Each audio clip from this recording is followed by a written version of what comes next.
Hi Storytime lovers. Have you ever had to overcome obstacles? Little ones, big ones.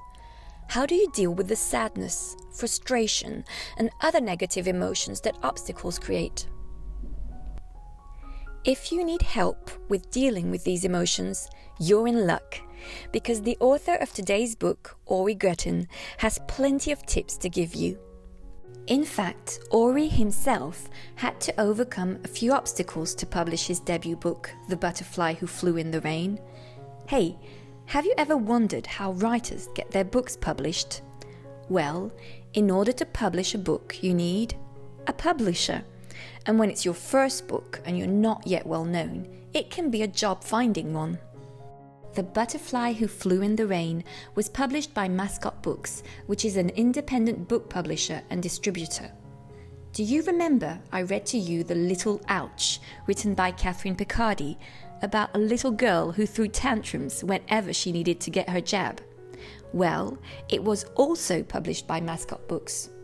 In order to publish The Butterfly Who Flew in the Rain, Ori had to fundraise money. And even more incredibly, he is donating 100% of the profits to two non-profits supporting families in need during COVID-19. So, if you enjoy this story, please check out the links below to get your own copy of The Butterfly Who Flew in the Rain. And now, let me tell you about a little caterpillar called Cody, who was born in the midst of a thunderstorm. A small egg sat at the end of a stick. It hatched as the rain fell down very quick. Cody the caterpillar opened his eyes, and what he saw was quite the surprise. The shining sun was nowhere to be found, and all the critters of the forest frowned. No one greeted little Cody hello. They all hid down in the grasses below.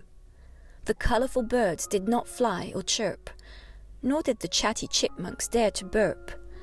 The stormy sky was so gloomy and dark, each falling raindrop left a painful mark.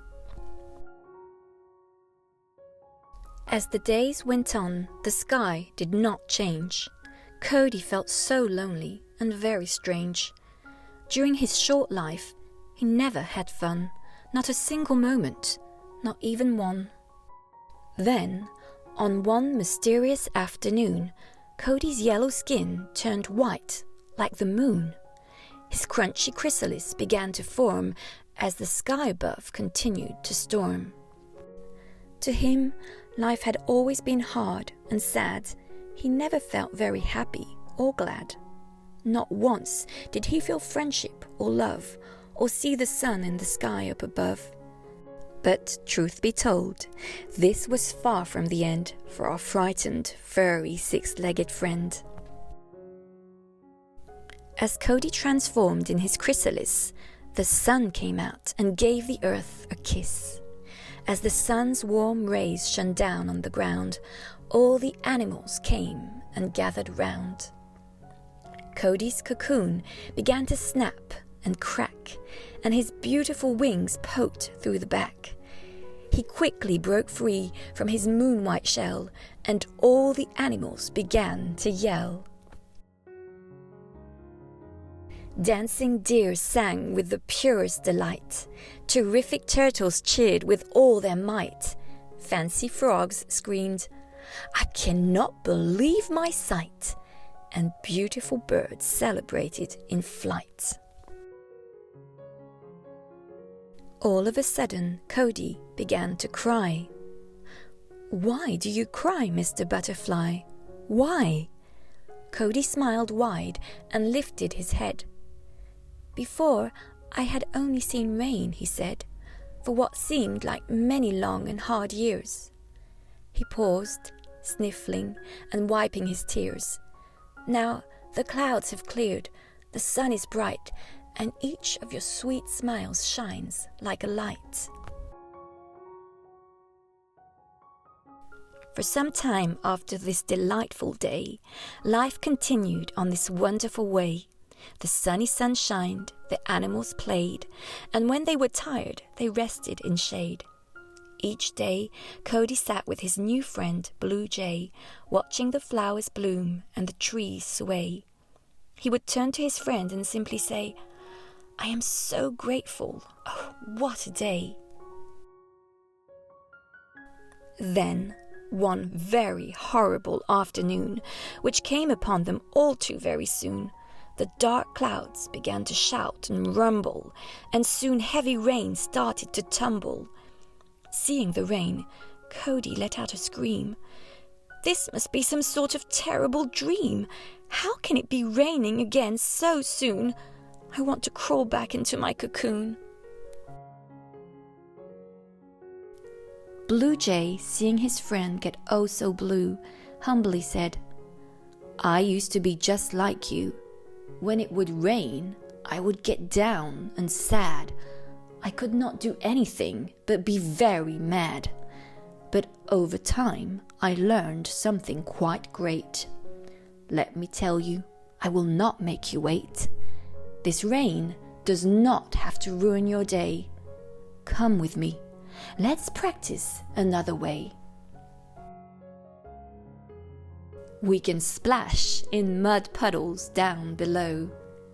Test the waters with our biggest big toes. Try to catch falling raindrops on our tongues. Or take deep breaths and let air fill our lungs. And if you cannot do anything at all, if the rain makes you feel so sad and small, just sit back and watch the rain like a show, because in the end, this rain too shall go. Despite his terribly tremendous fright, Cody realized Blue Jay was surely right. He said, "The rain might have me feeling down, but that does not mean I can only frown. I can breathe deeply, connect to my heart, feel my feelings fully, and find a fresh start. The rain clouds will not hold me back at all. I will fly high, even though I could fall." With that, Cody looked up toward the sky. He took a deep breath and decided to fly. He flew with joy and with no fear of pain. He flew in the clouds and he flew in the rain. The end. Now, can you think of situations when you managed to fly in the clouds or fly in the rain?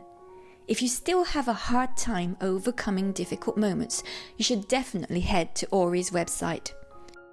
He has created a free guide that you can download called Cody's Guide to Overcoming Obstacles. It's lots of fun and it's super helpful. And you can also go to Ori's YouTube channel to watch episodes of Mindfulness with Mr. Ori to learn about the theory of commitment and acceptance therapy. Please let me know in the description box below if this story was helpful to you. Take care, read on, and see you soon.